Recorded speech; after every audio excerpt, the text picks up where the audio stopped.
Hi guys! Kamusta po kayong lahat?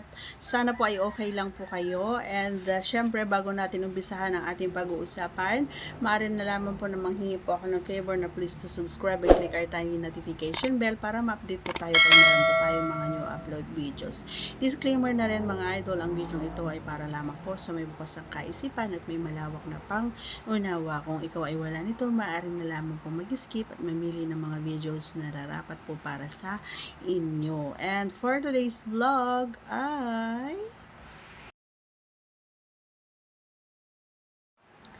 so ayun.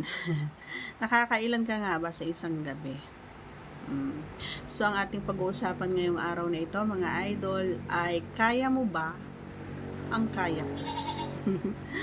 'Di ba? So inuulit ko hindi pare-parehas ang ano ng mga babae, especially sa mga lalaki kasi nga hindi natin may pagkakailan ang mga boys kasi mga idol is kapag nakaisa na is malambot na kaagad, 'di ba? Hindi mahihirapan na yung babae na mapatayo 'yan. And of course, syempre kailangan ng 30 minutes ayan ng paghihintay. So maswerte ka na kung ano mo siya in 15 minutes or 30 minutes, 'di ba?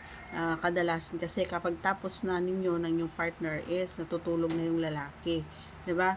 Ganun 'yun. Kaya kung napanood mo yung ibang vlog ko na sinasabi ko na mas maano talaga yung mga babae, is totoo yun. And syempre, depende rin naman sa mood ng babae, okay?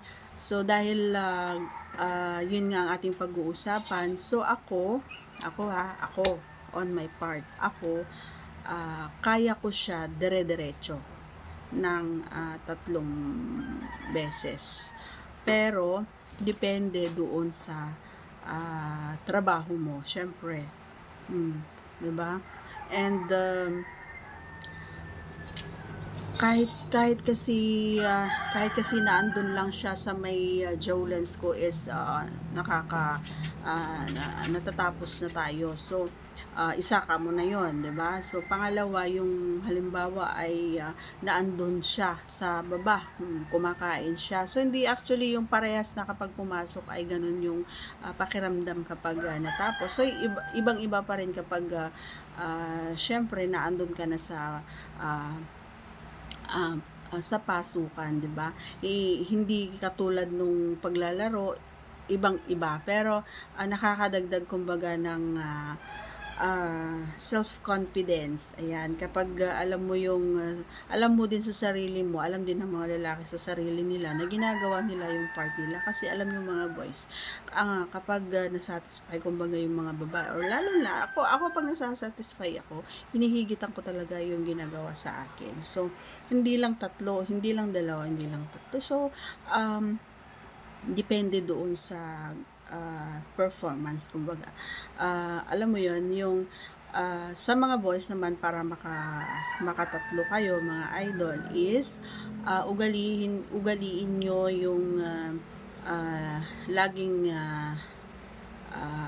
kumain ng masusustansya, ayan, siyempre especially uh, mga vegetables, mga ganyan. And then, exercise. Ayan, iwasan yung mga inom, ayan, sigarilyo, yan. So, nakakababa ng ano yan, ng confidence, lalong-lalo na kapag ano na. And, especially kapag nakatagpo ka ng babae na katulad natin. Katulad ko kasi, ako kasi napaka-energetic ko pagdating sa ganun. Ayoko nang napapahiya ako. And ayoko rin na alam mo yon yung matagal kumbaga yung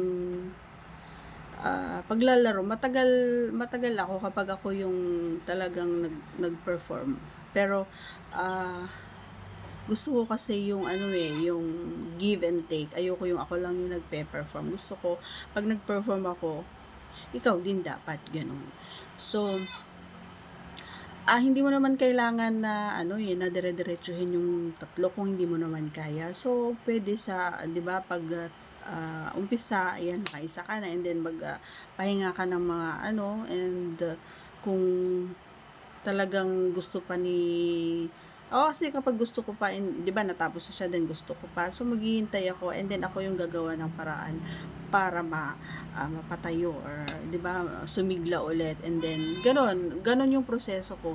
And madali lang naman kung talagang gugustuhin mo, 'di ba? Makatatatlo ka, 'di ba? Tama, mali? Kaya mo nga ba? Ang tanong, kaya mo nga ba? 'Yun. So, um, huwag kayong mahiya, ayan, sa mga kaparehan niyo, huwag kayong mahiya na magsabi yung mga ayaw at gusto niyo para naiiwasan at parang nagagawa nila yung mga gusto niyo para ano kayo, 'di ba? 'Yun lang naman. So, that's all for today's video mga idol. Ayan. And once again, please don't forget to subscribe and click our tiny notification bell para ma-update po tayo pag meron po tayong mga new upload videos. I love you all guys. Take care, cause I care. See you on our next vlog. Bye!